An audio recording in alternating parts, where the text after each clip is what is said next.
Oi, professor. Boa noite.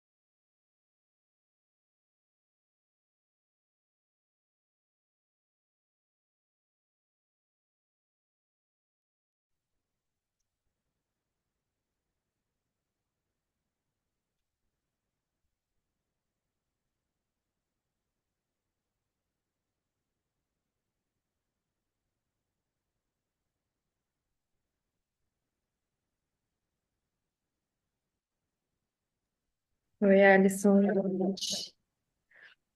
Olá. Vou estar mexendo no documento lá agora. Ah, que bom. Vai Até. hoje. Beleza. Amanhã eu vou. Eu tava acompanhando durante o dia, já fui fazendo algumas alterações no que o pessoal já colocou, aí pra amanhã tá redondinho e já passar lá pra o pessoal de Stanford. Beleza.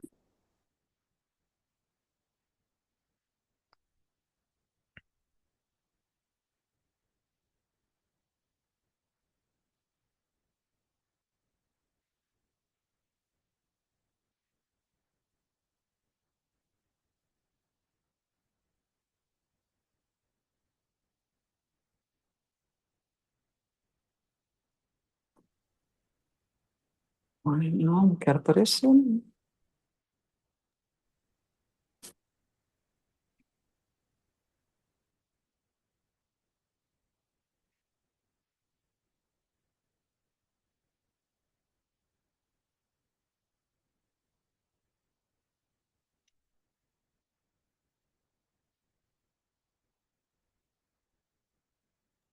Boa noite.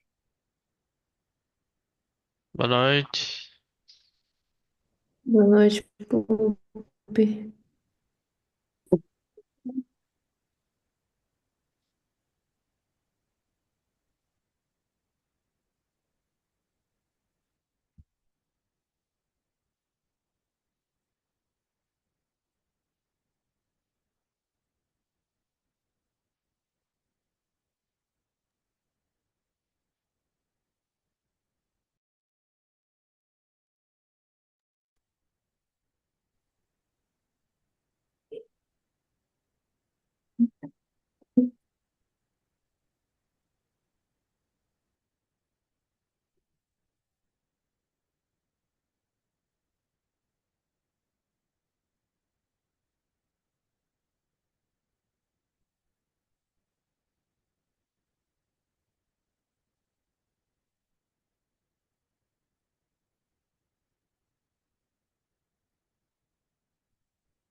Boa noite a todos.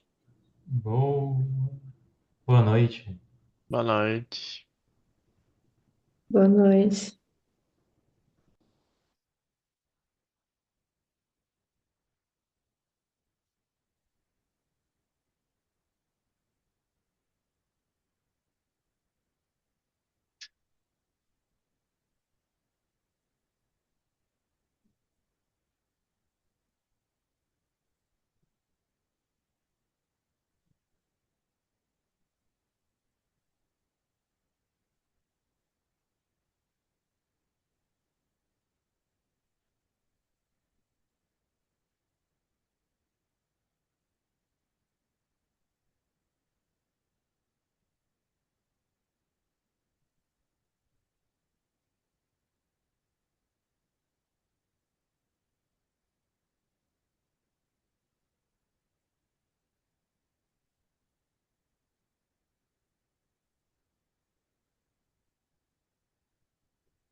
Bora lá.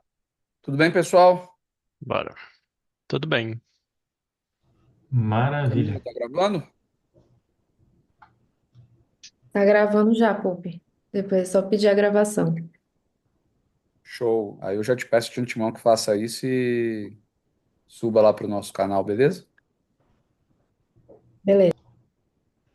Bom, gente, boa noite. Boa noite, Adriana, Hilton, Matheus, Ellen, Alisson, Camila, Lúcia, Guilherme. Dá as boas-vindas ao Guilherme, que se juntou ao nosso grupo recentemente. Selene está entrando aí também. Gente, retomando aqui nossos encontros, com algum atraso esse ano, é verdade, mas antes tarde do que nunca. A gente está apreciando aqui algumas contribuições, alguns artigos que vão integrar uma obra coletiva em homenagem ao ministro Gilmar Mendes, que vai ser lançado no dia 6 de maio, lá no Supremo Tribunal Federal. Já estão todos de antemão convidados, mas o texto de hoje a gente trata, Alisson e eu, da decisão do Supremo Tribunal Federal sobre o artigo 19 do Marco Civil da Internet.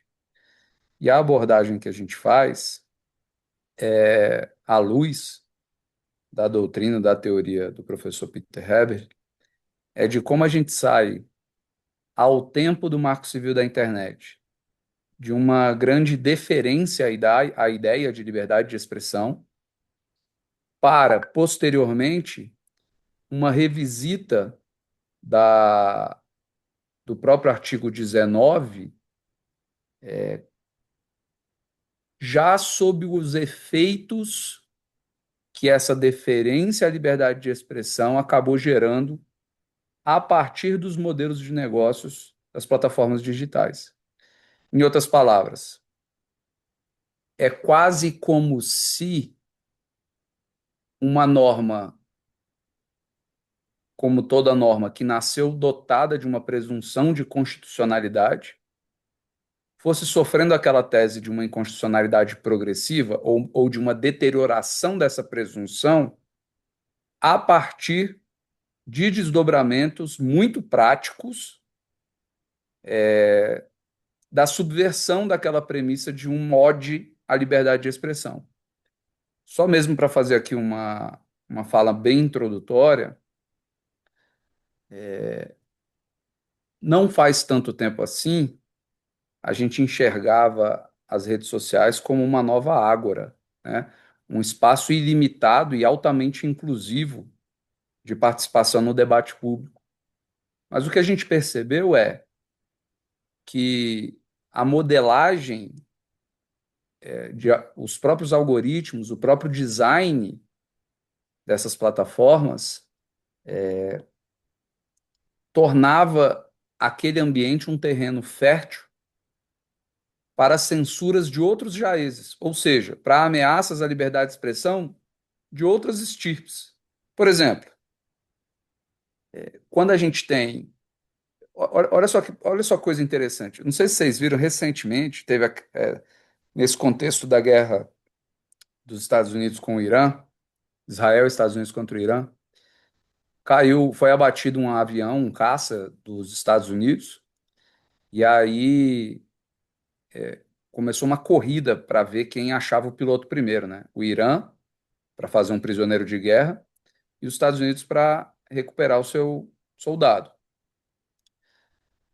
E aí o Irã começou a soltar nas redes sociais uma recompensa, uma promessa de recompensa para os iranianos que encontrassem aquele piloto. E o que os Estados Unidos fez? A CIA começou a inundar as redes no Irã de desinformação indicando que o piloto já teria sido achado, para buscar desmobilizar as procuras e também para ofuscar. Ofuscar não é a melhor expressão, né, sensorialmente falando, mas para gerar um ruído que impedisse aquela propaganda da recompensa de ganhar uma proporção. Por que eu estou usando esse exemplo? Porque não é menos ofensivo, não é menos ameaçador a liberdade de expressão. Ou seja, se todo mundo aqui falar junto, ninguém se ouve também. E outra, o terreno das plataformas, o terreno digital, se tornou um ambiente tão conflagrado que as pessoas acabam praticando autocensura. As pessoas se privam de falar abertamente pelo medo das consequências, do backlash que pode surgir, do cancelamento e etc e tal, né? Então, vejam que eu estou trazendo aqui fenômenos muito recentes que foram detrimentando aquela visão quase romântica de uma rede social como pontes digitais para qualquer lugar do mundo e para um debate sempre prolífico e saudável, né?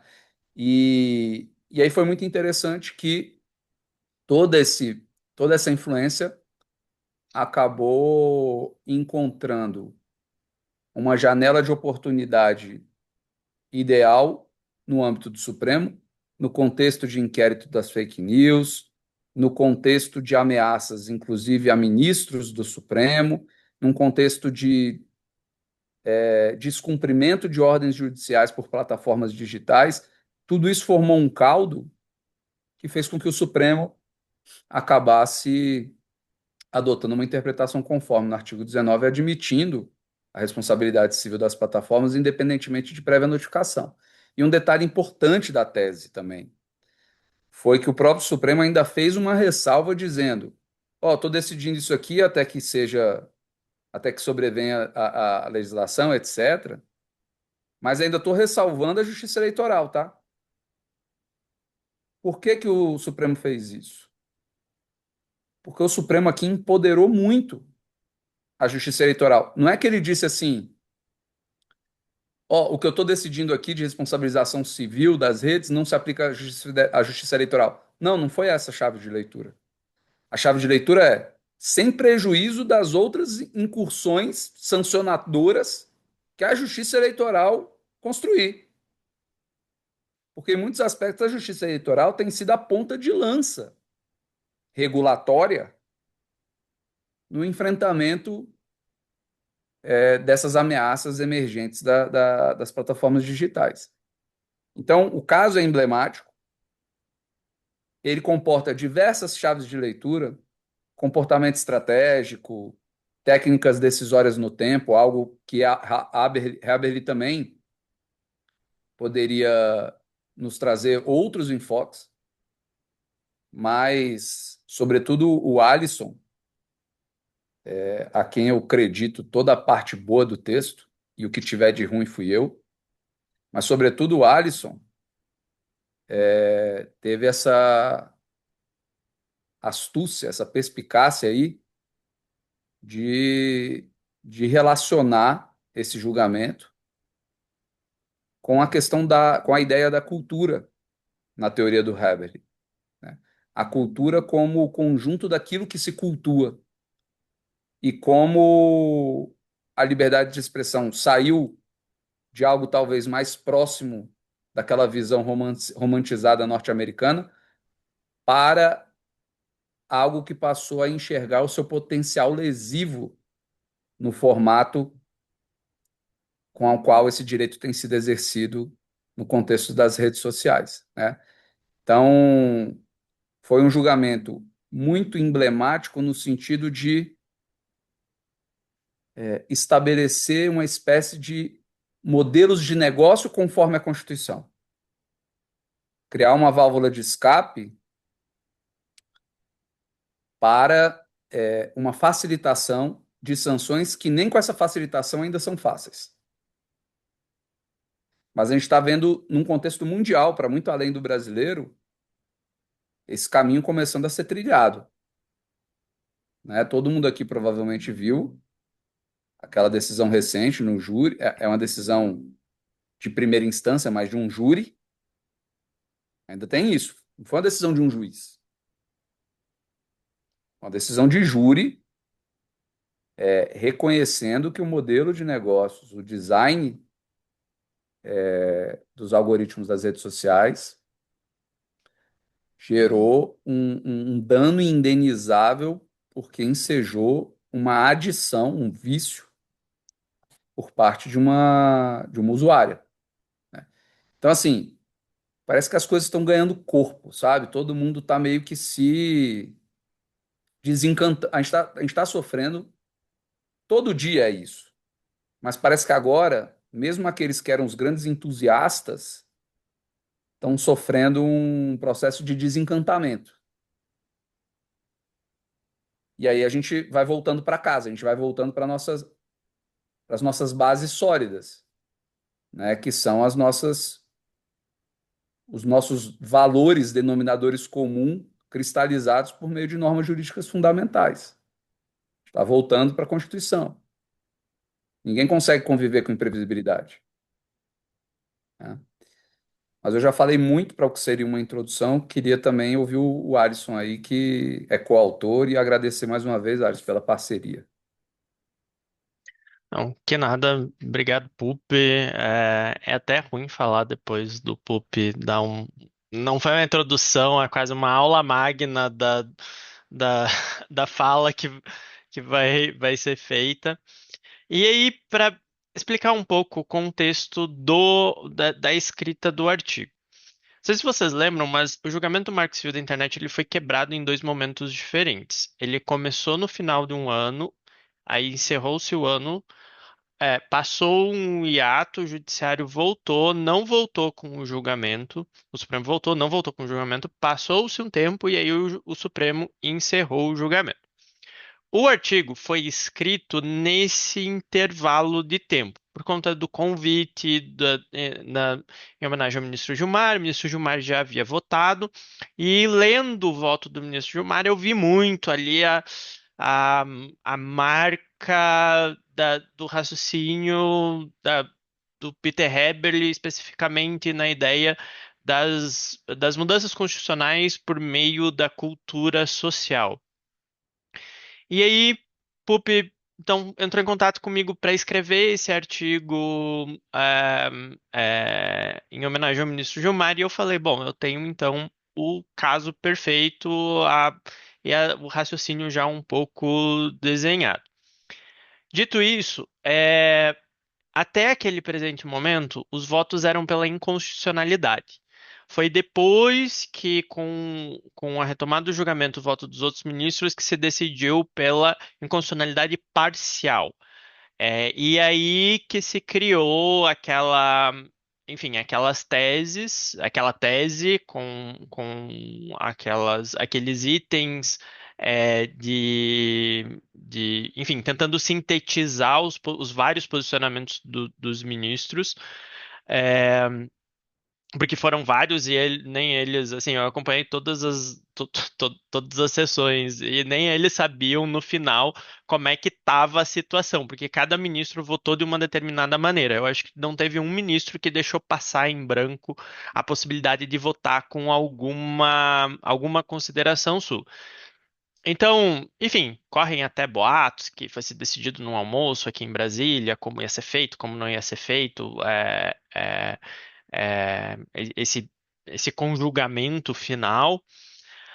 Fato é que essa parte não está no artigo, porque o artigo foi escrito e submetido antes disso. E isso a gente tentou deixar bem. A gente deixou no início. Mas o que é muito interessante, e eu vou passar um pouco pela estrutura do artigo, mas um outro ponto que chama atenção, que o Pupi, na introdução, falou muito bem, é a questão dos modelos de negócios. E nesse interregno, o professor Lawrence Lessig veio de Harvard para cá, fez uma fala no Supremo e ele tocou exatamente nesse ponto. Ele falou: olha, a gente deixou, porque ele falou, teve duas situações, assim, teve uma mesa um pouco mais restrita numa tarde no Supremo e no outro dia teve fala no Supremo. E nesse dia anterior, eu tive a oportunidade de estar com ele. ah, e aí, conversando, ele falou, ele disse, olha, eu me afastei muito das discussões sobre a ideia de regulação de tecnologia, o ambiente digital, etc. Ele foi muito para o lado do estudo do constitucionalismo democrático, enfim, depois daquela época no final dos anos 2000, do final dos anos 90, início dos anos 2000, que ele escreveu o Code. É, e aí ele disse, e hoje eu nem acho que é uma questão de como regular o ambiente digital, não. Ele disse, a minha grande questão hoje é que a gente tem que regular modelo de negócio digital. Ele disse, a gente tem que regular não é as empresas específicas, a gente tem que regular modelo de negócio. Porque a gente não deixou, a gente não regulou o modelo de negócios lá atrás, voltados no início da formação da internet. Eles se desenvolveram de tal maneira que agora, principalmente nos Estados Unidos, eles estão tendo muita dificuldade de limitar os danos sociais causados, essas externalidades negativas causadas pelos modelos de negócio. Porque é isso, chegou-se num ponto em que o modelo de negócio, e aqui todo o regime do artigo 19 do Marco Civil da Internet, remontando à Section 230 do CDA lá dos Estados Unidos, é, era a ideia que as empresas de tecnologia elas podiam tentar o quanto elas quisessem experimentar diversos modelos de negócios no ambiente digital e todas as externalidades negativas ficavam para a sociedade que se virava. Eu até nem digo que não fazia sentido, porque a lei é de 1995, que naquele momento não fazia sentido, até porque do pool de usuários da internet em 1995 era muito pequeno, eu tinha 1 ano de idade, assim, então nem sei como era em 1995, mas quando eu comecei a usar a internet, ali início dos anos 2000, que eu lembro minhas primeiras interações, era muito pouca gente que tinha acesso. E aqui no Brasil, eu imagino que na maior parte do mundo.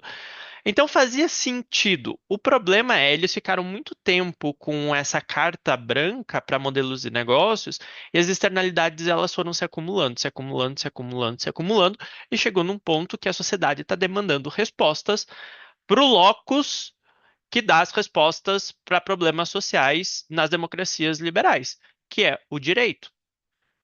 É o judiciário, é o legislativo. Como é que a gente resolve esse problema? Então a gente tem visto nos últimos anos essa pressão no próprio Estados Unidos de respostas para isso. E não é à toa que então esse ano se tem uma decisão e tem várias ações contra plataformas digitais, principalmente no ambiente de crianças e adolescentes, na discussão de crianças e adolescentes, para se limitar os danos sociais que esses modelos de negócios ah, ah, estão causando cotidianamente. Só que hoje as empresas de tecnologia elas têm tanto poder é, é, e, e é tanto poder, ponto. E esse poder se divide em poder econômico, poder político, poder social, porque as pessoas defendem também. Elas têm tanto poder que se torna difícil você ter limitações para algo que a sociedade já entende como parte da sua cultura. E aqui eu trago o Heberle de volta. Então, é muito difícil de fazer isso. E aí, quando o faz, que é o caso do Supremo Tribunal Federal, depois do TSE, é nessa ideia da contra-majoritariedade. A sociedade ela não gosta muito da ideia de ter a regulação, parece. Então, o judiciário tem sido o locus de dar essas respostas que a sociedade, às vezes, ela não acha a melhor das respostas. Mas ele dá essa resposta porque é uma resposta dentro dos parâmetros das constituições democráticas que nós temos hoje. E, e a gente tem muita resistência. Esse é o cenário que a gente tem visto, assim, muita resistência social e aqui o elemento da cultura, para mim, ele volta a aparecer de novo. Então, dito isso, eu vou fazer uma pequena apresentação do que é o nosso artigo. Eu acho que essa introdução ela vai nesse sentido de nós,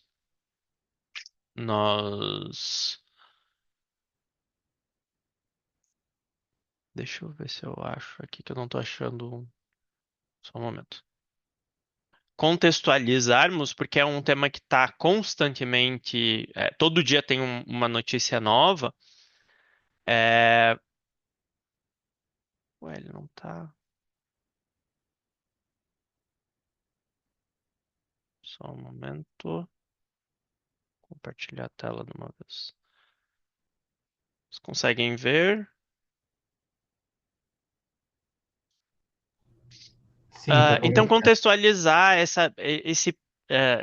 esse atual momento que a gente está, porque muita coisa se desenvolveu desde que nós escrevemos o artigo, muitas coisas que reforçam a leitura que eu e o Pupi fizemos na época dessa interação da teoria do professor Peter Heberle principalmente no elemento cultura, como ele enxerga o elemento cultura com a cultura constitucional.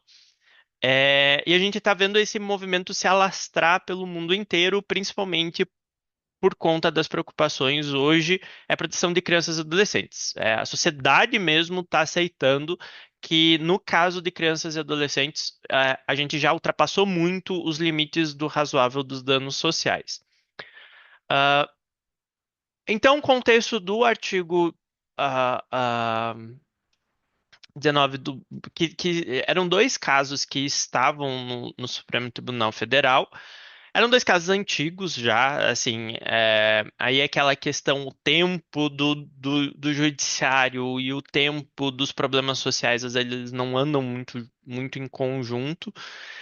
Então eram casos um pouco antigos, o que na minha visão é um pouco ruim, porque enfim, era um caso envolvendo o Orkut. O Orkut não tinha questão, o elemento algorítmico na questão de indicação de conteúdo, que hoje é o grande problema que nós temos. E o outro caso era o Facebook, que não tinha cumprimento que não estava cumprindo as ordens judiciais. E acabou, então no artigo a gente estava falando sobre inconstitucionalidade, mas hoje a gente está falando, o final do julgamento foi pela inconstitucionalidade parcial do dispositivo. E acabou gerando um regime de responsabilidade que ele ainda, na minha visão, ele ainda deixa algumas dúvidas.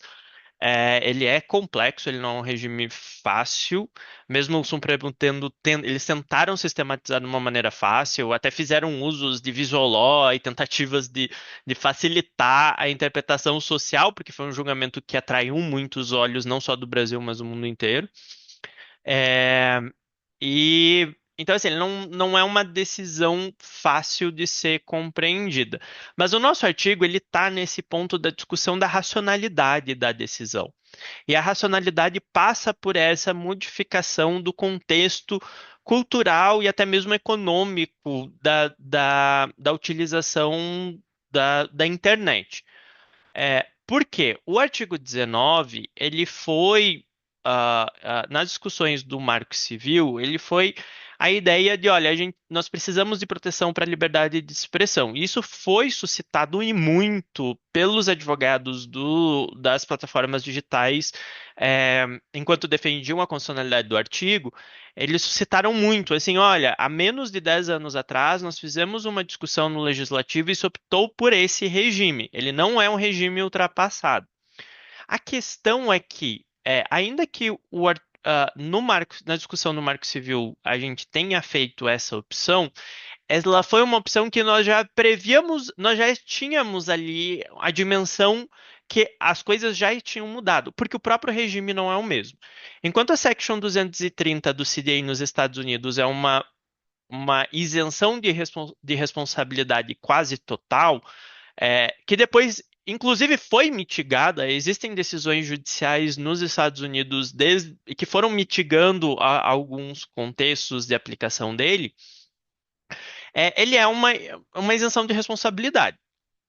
A plataforma digital, por ser intermediário, ele não responde por danos causados pelos seus usuários. E a ideia aqui na época, se a gente pega 1995, era a época do surgimento da internet. Para quem não conhece aqui, tem até um artigo famoso, que não é um artigo, é uma poesia famosa do John Perry Barlow, que se chama a Declaração de Independência do Cyberespaço, que é de 1996, eu acho. E que demonstra, para mim, eu uso muito nas minhas aulas quando eu vou tratar dessa questão, eu começo com a Declaração de Independência do John Perry Barlow. Ele era um vocalista de uma banda de punk rock nos Estados Unidos. e que demonstra essa visão romântica da internet, que era a visão da época. Ele era realmente um espaço comunitário, era um espaço onde as pessoas elas se encontravam meio que por acaso, onde as comunidades se espalhavam no boca a boca, e as pessoas se encontravam nesse espaço digital para discutir e compartilhar gostos em comum. A gente não tinha todo esse contexto da monetização da internet. E aqui, na Declaração de Independência do John Perry Barlow, ele deixa muito claro isso. Ele demonstra assim que, olha, os governos, os gigantes de ferro e aço não possuem espaço. Ele está falando, tanto o poder político quanto o poder econômico não tem espaço nessas comunidades. É quase enfim, uma figura, ah, enfim, me remonta àquela ideia do romantismo clássico. É, então, isso fazia sentido na época. Eu não acho que estava errado. Ninguém sabia o que a internet ia se tornar. É, Só que em 2014, 2013 e 2014, nós já tínhamos esse contexto e nós tínhamos um problema muito concreto que impulsionou o Marco Civil da internet, que era o escândalo Snowden. O escândalo Snowden, porque a presidente Dilma, ela era uma das figuras monitoradas pela NSA, o escândalo Snowden demonstrou que, primeiro, os modelos de negócios digitais, eles tinham avançado para um modelo de vigilância massificada e o poder político, principalmente norte-americano, estava usando esse poder, esse modelo de vigilância para suas próprias agendas. E mesmo assim, nós tomamos fizemos a mesma escolha com uma ressalva. Não era um regime de não responsabilização. Era um regime onde se permitia a responsabilização perante a decisão do judiciário. Então, aqui se usou da reserva jurisdicional para fazer a análise onde a responsabilização seria cabível ou não, se entendendo que, olha, as coisas já são diferentes. A gente já não tinha mais a mesma internet de 1995. É, O ponto é que lá nos Estados Unidos ainda essa discussão, se manteve essa responsabilização, e chega na situação em que depois de nós escrevemos esse artigo, Lawrence Lessig vem para Brasília e fala: o nosso problema é modelo de negócio, porque nós temos uma cláusula geral de responsabilidade que dá carta branca, imunidade para os modelos de negócio. E as externalidades negativas dos testes e dos modelos ficam para a sociedade. E o que a gente tem, então, hoje de externalidade negativa?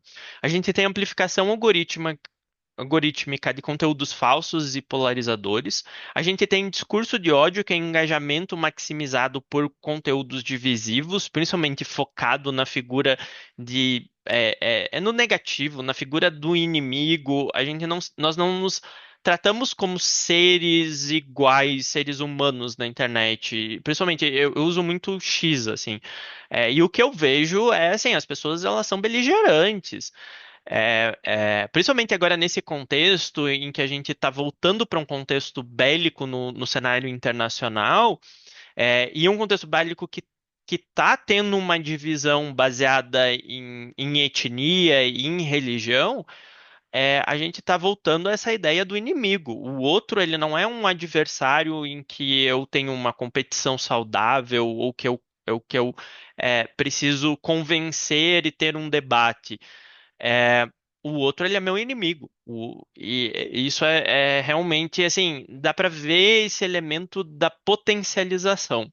E a manipulação algorítmica. Então, essa curadoria ativa que iniciou com o propósito de monetização, de gerar engajamento.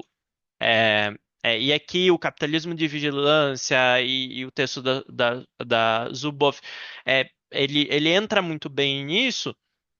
Ele vem nessa linha de, olha, as plataformas, elas chegaram em um ponto dos testes e modelo de negócio que elas viram que a atenção ele era um elemento a ser monetizado. E para você maximizar a atenção, você precisava você precisava de coleta massificada de dados, você precisa é, é, é, algo ali que o tempo inteiro está maximizando a atenção do usuário através da utilização de dados que dizem o que o usuário, o que prende o usuário na plataforma.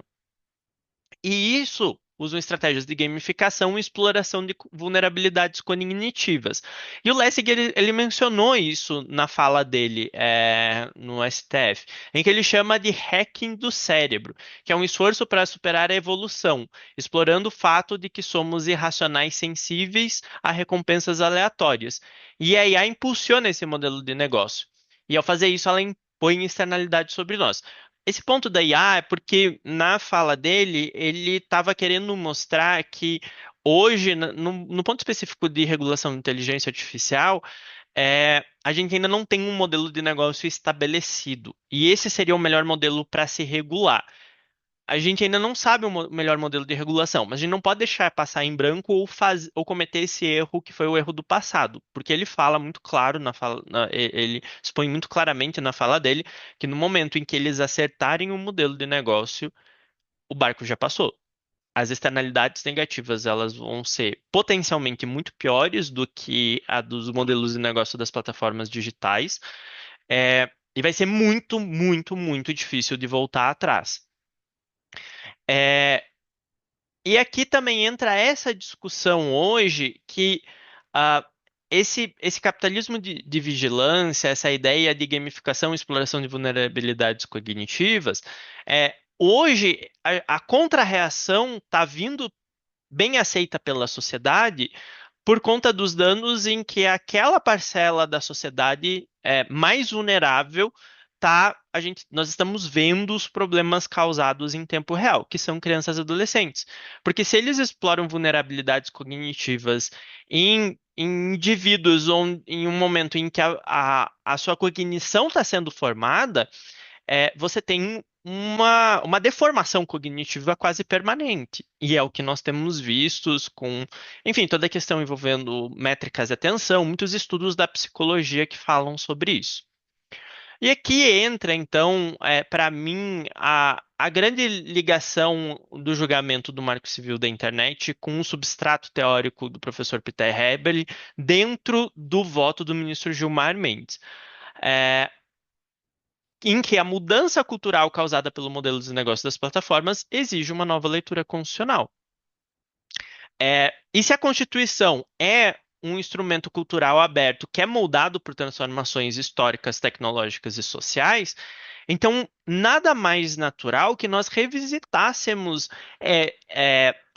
o modelo do artigo 19 do Marco Civil da Internet com uma leitura constitucional desse momento onde os valores constitucionais eles estão sendo atacados por esse modelo de negócio que ele se disseminou culturalmente na sociedade.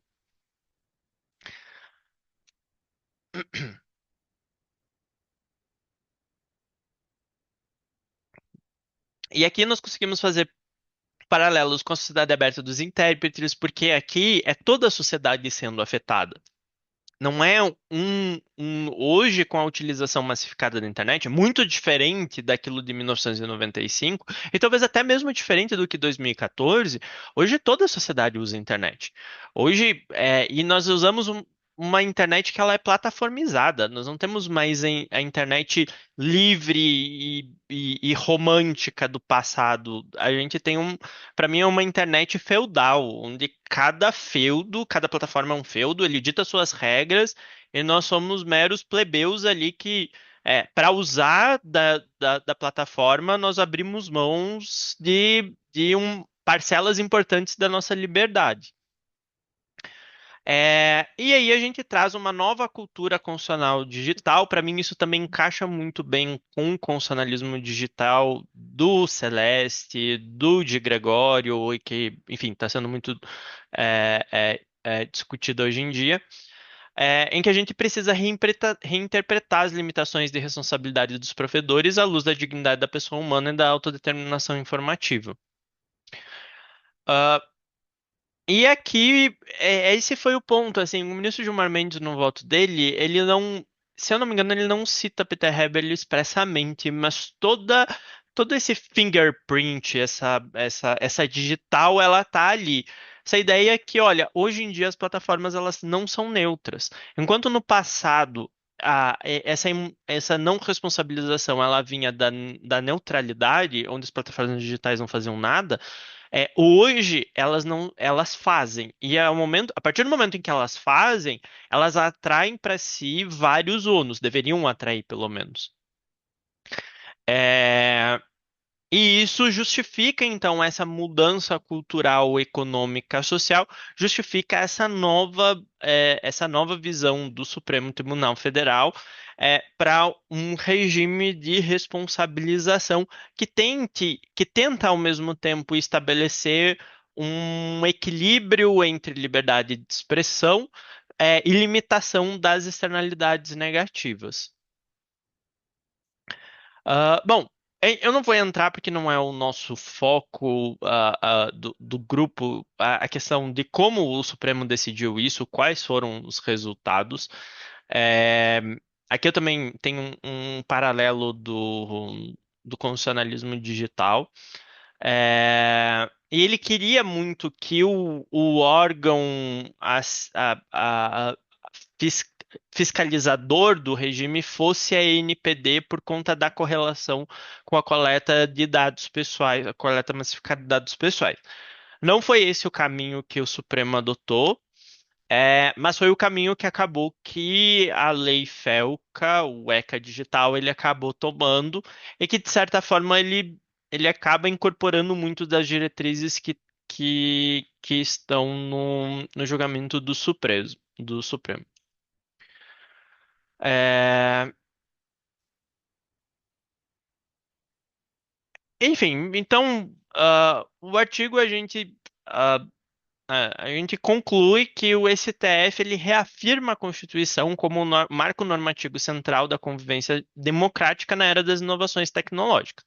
O Supremo tem sido o nosso Supremo ele tem sido ele tem se posicionado veementemente contra, é, não contra, mas ele tem se posicionado veementemente na ideia de trazer o que o Salésio chama de constitucionalização do ambiente digital. Então, de trazer para o ambiente digital valores democráticos. Não é simples, não é fácil. Não é suscetível de críticas. Eu mesmo vejo tenho algumas preocupações em relação a isso.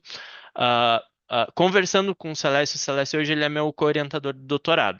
Conversando com ele, ele reconhece alguns dos problemas que nós temos hoje, envolvendo até mesmo quais são os valores democráticos, que precisam dessa essa reespecificação, e quais aqueles que a gente tem que ainda manter um grau relevante de autonomia dentro das estruturas constitucionais. E aí, enfim, em termos de artigo, era isso. De novo, ele foi escrito em um período muito específico, e que hoje a gente já consegue ver algumas confirmações das ideias que nós tínhamos na época com os acontecimentos que vieram a ocorrer. Então é isso, pessoal. Muito obrigado pela atenção de todos.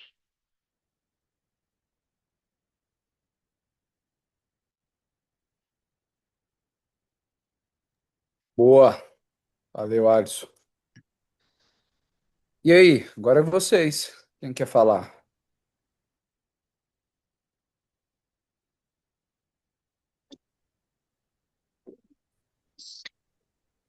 Parabéns. Caraca, sempre. Ai, não botei a mãozinha. Sim.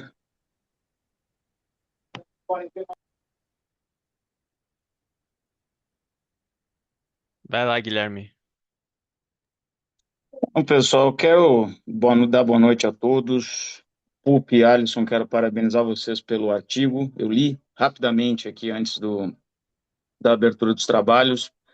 Parabenizo também pela apresentação e, no mais, quero agradecer pela recepção de vocês, recepção que me foi estendida. É um prazer estar aqui com vocês, aprendendo muito acerca de um tema que, no fim das contas, norteia a nossa democracia constitucional, está na vida de todos. Parabéns e obrigado de novo. A gente que agradece, meu amigo. Dri, Boa noite a todos, uma alegria estar aqui com vocês de novo esse ano, os rostinhos queridos, as pessoas admiradas. Eu quero te parabenizar muito, Alisson, e eu queria começar essa fala, que eu espero não ser muito longa, de uma forma mais descontraída, tá? Você me deprimiu quando você me falou de 1995 e da sua idade. Por quê? Porque eu me casei pela internet na época, em 1998. Eu conheci meu ex-marido por um site chamado Almas Gêmeas, do portal que nem existe mais, chamado Zaz. E era o minto do Portal Terra. E era exatamente isso que você falou. Era um momento da internet muito romântico.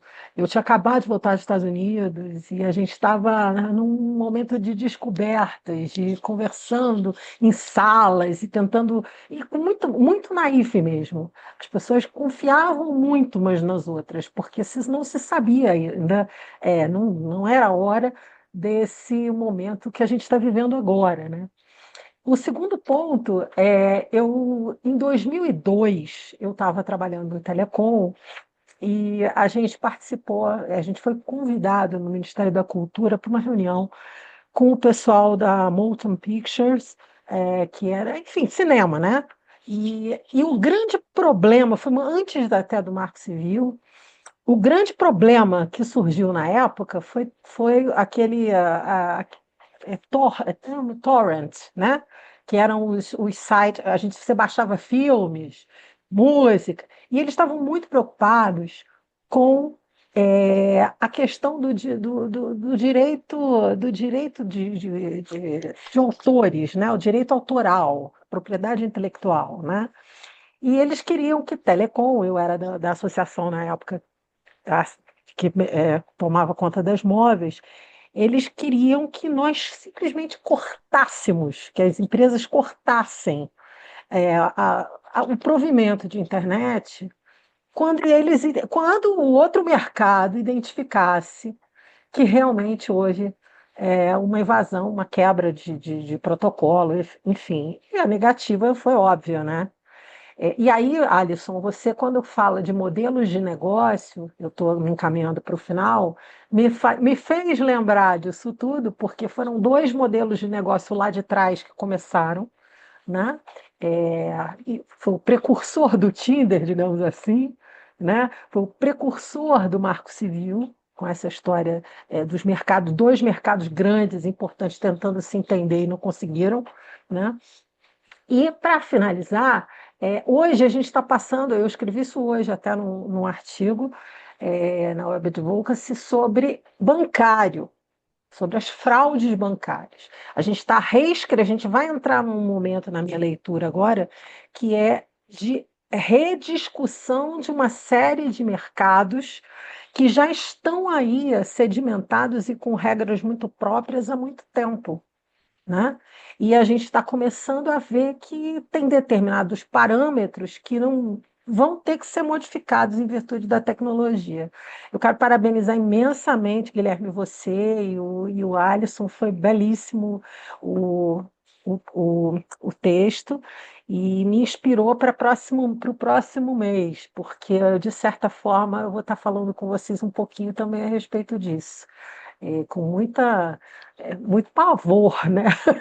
Perante uma Lúcia que é genial e vocês todos, tá bom? Obrigada, desculpe falar muito. nada, obrigado, Dri. Nada, o, aqui é sem medo, jamais. Todo mundo mais que convidado a contribuir. Fala, Lúcio. Sem medo mesmo, gente. Maravilhoso esse espaço, Adriana. e colegas. Estou saudando também o Guilherme Barcelos, que hoje veio a sua primeira reunião, né, recém-incluído no grupo. E queria parabenizar o UP e o Alisson pelo artigo, não tive a oportunidade de ler o artigo, mas pela apresentação, pelos achados que vocês nos apresentaram hoje. E algumas coisas aqui, eu fiz algumas conexões, porque a gente está discutindo muito agora o ECA digital. E queria ouvir um pouco vocês todos, né? Principalmente os autores. Tenho participado de vários eventos, vocês sabem que eu fui promotora da infância, procuradora, assessora da proteção integral e procuradora, assessora dentro da estrutura do Ministério Público, né? Atuei em tutela coletiva há muitos anos, individual também. E aí a gente hoje vê essa revolução, né, dessa nova lei, quanto ela exige de nós, como intérpretes, aplicadores. E aí eu lembrei um pouco quando ele falou, Alisson, do John Perry Barlow e do Communication Decency Act e todo aquele contexto cultural, né, que era tão diferente em 96, né, 95, 96. E a gente olha para a atuação da ONG dele, né, que ele foi um dos fundadores da Electronic Frontier Foundation, e vê essa ONG ainda tão agressiva na defesa daqueles pressupostos daquela declaração. Isso você que está acompanhando muito o cenário europeu, né, Alisson? Estava lá na Europa fazendo seu período lá com o nosso amigo Celeste, nós estivemos lá, né, em janeiro. Quer dizer, essa discussão ela não morreu, né? E a gente olha que foi proposital. A Julie Cohen, eu concordo com ela. Ela tem uma obra magnífica em que ela analisa por que a lei de 96, Communication Decency Act, 95, 96, né? Por que ela fez aquele regime de irresponsabilidade, digamos assim. Aquilo foi proposital, aquilo foi para favorecer esses modelos de negócios. E a gente está vendo o mesmo erro acontecendo com a IA, Alice. Guilherme Pupi, o mesmo erro. Não precisa vir o Lessig aqui para mostrar essa nossa cara, né? É o mesmo erro. E o mesmo erro baseado em questões econômicas, de competição global, geopolíticas, mesmo erro. Nós vamos continuar com o mesmo problema, e o problema ainda é maior, como o Alisson bem explicou.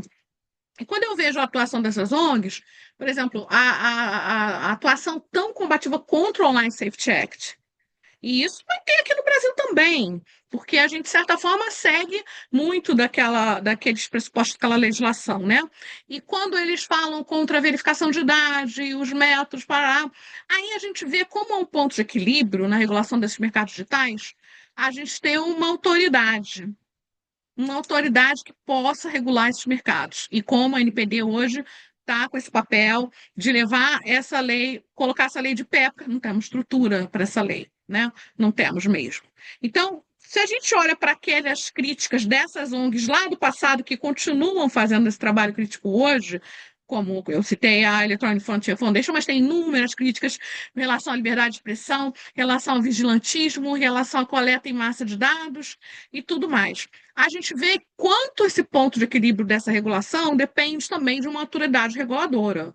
Como eles têm lá o Ofcom E como o FTC foi muito tempo uma autoridade que tentou reequilibrar esses mercados, apesar de uma lei tão permissiva, né, para essas plataformas, mas o FTC, principalmente há pouco tempo com a Lina Khan, o trabalho que ela fez, né, Alisson? Foi sensacional. Então, eu pergunto a vocês, se essa decisão, ela fica de pé.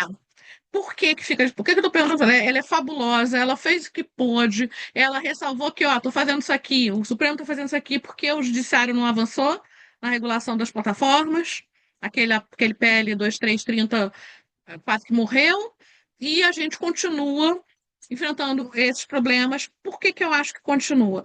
Porque e a ideia de criar uma autoridade regulatória que foi discutida lá no Supremo, mas não teve consenso, não teve êxito.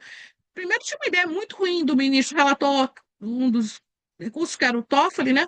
Que era colocar para o CNJ isso, PUP. Deixar para o CNJ fazer isso. Achei que era péssima. A ideia do ministro Gilmar era melhor, porque a gente teria já o NPD ganhando alguma musculatura, podendo atuar nisso. mas não vingou.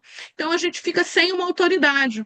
Ao contrário do eleitoral que a gente tem hoje, o TSE pode se tornar verdadeiramente uma autoridade regulatória digital.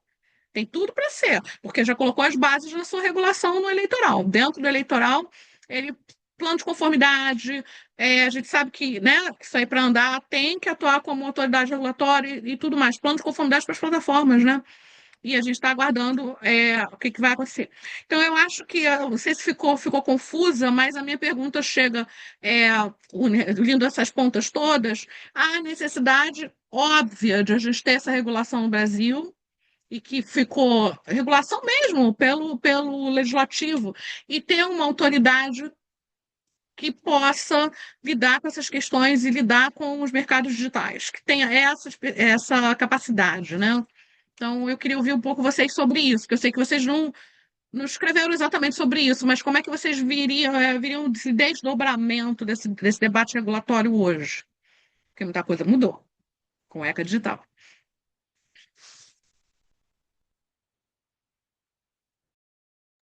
Quer começar, Alisson? Manda ver. Então, assim, no contexto da decisão do Supremo, é aquilo. Ela ficou sem um rumo de efetividade, assim, ela ficou sem mecanismo de efetividade claro. Al- Vai ser o judiciário que vai aplicar conforme os casos forem chegando para o judiciário. Agora, ponto é que aí você demanda da provocação do judiciário e o problema ter acontecido. Não é essa a lógica da ideia de se regular, principalmente em modelo de negócio. Especificamente o ECA Digital, eu escrevi um texto desses de migalhas, fazendo uma leitura do ECA Digital perante a, a teoria do Lessig, porque da regulação pelo código. Porque para mim o ECA Digital ele é muito feliz que ele não, assim, ele regula muito pouco conteúdo. E a minha maior crítica à decisão do Supremo foi a tentativa de criar um regime de responsabilidade baseado em conteúdo.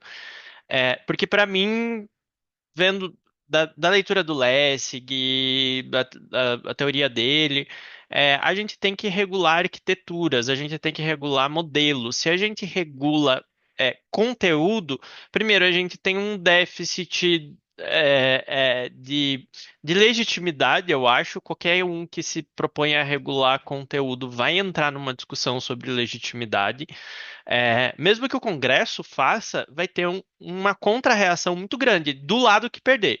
Porque se vai para um lado de regulação de conteúdo muito restrito, só conteúdos muito, muito, muito, muito pequenos, um lado vai judicializar e vai atacar. E o inverso também. Se você estende para muitos conteúdos, o outro lado vai atacar. E o caso do ECA Digital, eu estava vendo, já tem PL, já tem iniciativas populares com mais de 30, 40 mil assinaturas dentro do Senado hoje para revogar o ECA Digital.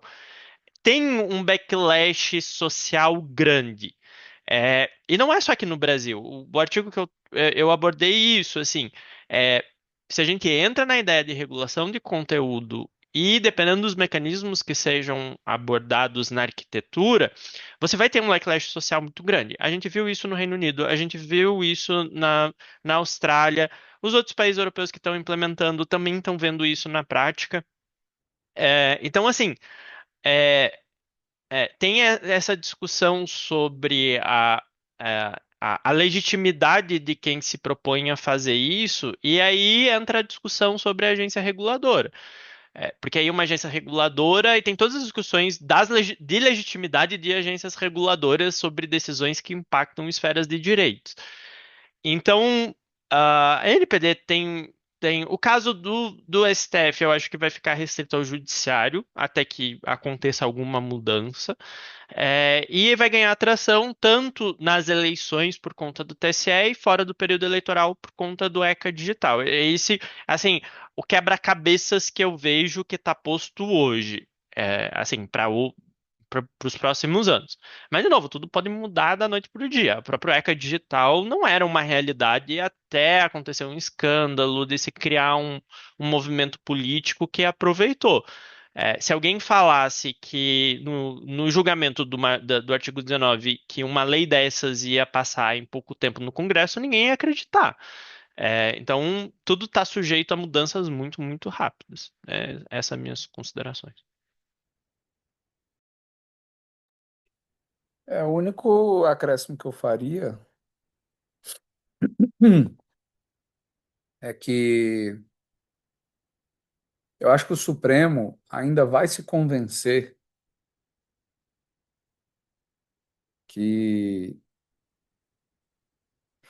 não só o estabelecimento das diretrizes já é muita coisa no prato dele, mas se ele ainda quiser fazer isso e o enforcement, ele, ele vai esgotar o capital institucional todo dele. Ele precisa.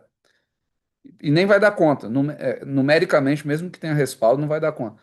Eu acho, a gente está num momento, e até acho que o relatório do CEDIS vem nesse ponto, a ideia de corregulação, mas a gente está num momento de descentralização e de empoderamento de outros players, seja pelo viés da capacidade institucional, seja por um enforcement mais eficiente. E o Brasil, sobretudo, ainda se ressente desse caminho por trilhar. Acho que a gente já está começando a acordar para isso. Por exemplo, a própria ideia do ministro tinha que ficar embaixo do. A NPD ainda é uma agência engatinhando, sem tanto prestígio institucional, talvez, mas ela vai precisar de um Gilmar da vida que em todo órgão que entrava empoderava esse órgão e inseria ele no arranjo de forças. A gente ainda vai chegar, eu acho, nesse momento, mas quanto antes a gente acordar para isso, melhor. E eu acho que o Supremo mesmo vai começar a ver isso. Eu diria isso. Obrigada pela oportunidade de diálogo aqui com os autores e obrigada pela menção do nosso relatório do CEDIS, que eu divulgo tanto por aí. E espero que o nosso Eu relatório mencionei, contribua também para esse debate de forma mais ampla. mencionei na quinta passada também, no Simpósio de Direito e Política lá na OAB Goiás. O que é bom tem que ser divulgado, sem favor nenhum. Pessoal, vamos encerrando? Brigadíssimo a todos e todas aí que tiraram um tempinho para a gente conversar. Agradecer ao Alisson pela parceria aí mais uma vez. E é isso. A gente continua nossos encontros na próxima edição. Não lembro agora o dia, mas acho que é mês que vem, em maio. Beleza? Valeu, gente. Boa noite. Um abraço forte. Obrigada, parabéns, boa Boa noite. noite. Bom, parabéns.